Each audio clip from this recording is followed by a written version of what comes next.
Pada video kali ini kita akan membahas tentang review pertandingan antara Indonesia versus Australia dalam lanjutan kualifikasi Piala Dunia 2026 zona Asia matchday kedua. Ya, Indonesia berhasil menahan imbang Australia 0-0 pada lanjutan matchday kedua kualifikasi Piala Dunia 2026 zona Asia. Kita akan mereview jalannya pertandingan dan gimana peluang Indonesia di grup C ini. Pertama-tama dulu kita lihat starting 11 atau line up yang diturunkan oleh coach STY. Di sini ada dua perubahan yang dilakukan oleh STY di pertandingan sebelumnya melawan Arab Saudi. Witan yang main sekarang digantikan oleh Marcelino Ferdinand serta Justin Hubner bermain menggantikan Tom Haye. Ya, STY tetap dengan formasi 3-4-3-nya. Di bawah Mister ada Martin Paes, 3 back sejajar, ada di kanan ada Rizky Ridho, di tengah ada Jay Izzes, di kiri ada Justin Hubner. Sedangkan posisi back kiri kembali ditempati oleh Kelvin Verdong, serta back kanan tetap Sonny Walsh, sedangkan dua gelandang ditempati oleh oleh Nathan Cho dan Ivar Jenner, serta 3 di depan ada Ragnar Ormangun, Rafael Strijk, dan Marcelino Ferdinand. Ya, sebenarnya di 10 menit awal babak pertama Indonesia menguasai pertandingan, dan Indonesia pada menit pertama langsung mendapatkan peluang lewat tendangan dari luar kotak penalti oleh Sonny Walsh, namun berhasil ditepis oleh Matthew Ryan, serta bola rebound yang berhasil ditendang oleh Rafael Strijk juga berhasil ditepis oleh Matthew Ryan. Praktis di 10 menit babak pertama Indonesia sangat menguasai pertandingan. Setelah itu Australia menemukan ritmenya dan menguasai pertandingan dan memiliki beberapa peluang.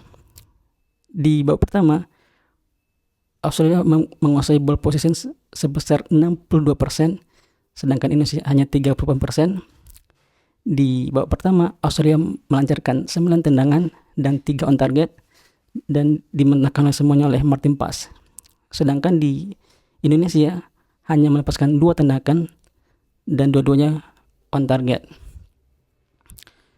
Ya, sebenarnya di babak pertama Australia lebih menguasai, secara peluang juga Australia lebih klinis, tapi Martin Paes melakukan penyelamatan yang luar biasa. Sedangkan di babak kedua tidak ada banyak perubahan. Timnas Indonesia langsung mengganti Rafael Strijk yang katanya kurang fit, digantikan dengan Witan Sulaiman. Di babak kedua sama situasi di babak pertama, Australia lebih menguasai pertandingan di ball position. Di babak kedua Australia 64%, sedangkan Indonesia 36%. Di babak kedua Australia melancarkan 10 tendangan dan 2 on target, sedangkan Indonesia hanya melancarkan 3 tendangan dan tidak ada arah ke gawang. Praktis di babak kedua ini Indonesia hanya mempunyai 4 momen yang mungkin yang merepotkan pertahanan Australia. 2 lewat Ragnar Ormangun di menit 47 dan 53. Yang pertama lepas dari perangkap offside dan 1 lawan Soutar, sayang tidak bisa melewati Soutar. Sedangkan di peluang kedua kesalahan back pass yang dilakukan oleh gelandang Australia berhasil direbut oleh Ragnar lagi, namun sayang dalam duel 1 lawan 1 tendangan Ragnar Ormangun ditepis oleh Soutar. Terus peluang Marcelino yang melambung tinggi, serta di menit akhir peluang Witan yang tidak mampu mencetak gol di menit akhir. Praktis di babak kedua ini Australia lebih berbahaya juga, namun Martin Paes kembali menjadi man of the match dengan penyelamatannya. Sebenarnya pendekatan yang dilakukan oleh Sintayong pada match pertama dan match kedua ini sama, main bertahan dan mengejar counter attack. Namun yang membedakan antara match pertama dan match kedua adalah di match pertama counter attack kita jalan. Kita memiliki beberapa peluang melalui counter attack, namun melawan Australia ini kita tidak atau gagal melancarkan counter attack. Karena di lawan Australia ini kita sering melakukan long ball yang sangat mudah dimentah oleh pertahanan Australia, sedangkan second ball kita juga jarang mendapatkannya. Jadi dengan hasil ini timnas Indonesia menempati peringkat ke 4 grup C dengan 2 poin hasil dari 2 kali imbang melawan Arab Saudi dan Australia. Sedangkan nomor 1 di grup C ini Jepang setelah mengalahkan Bahrain 5-0 dengan poin 6 dari 2 pertandingan. Posisi kedua Arab Saudi dengan 4 poin hasil 1 kali imbang melawan Indonesia dan menang lawan Cina. Di posisi 3 ada Bahrain dengan 3 poin, Indonesia dengan 2 poin, Australia 1 poin di peringkat kelima, dan peringkat terakhir ada Cina dengan 0 poin. Iya, kenapa Sintayong bermain bertahan? Iya, pendekatan yang dilakukan pelatih itu tergantung dengan situasi pertandingan. Kita pernah berinisiatif untuk menyerang melawan Australia di Piala Asia lalu.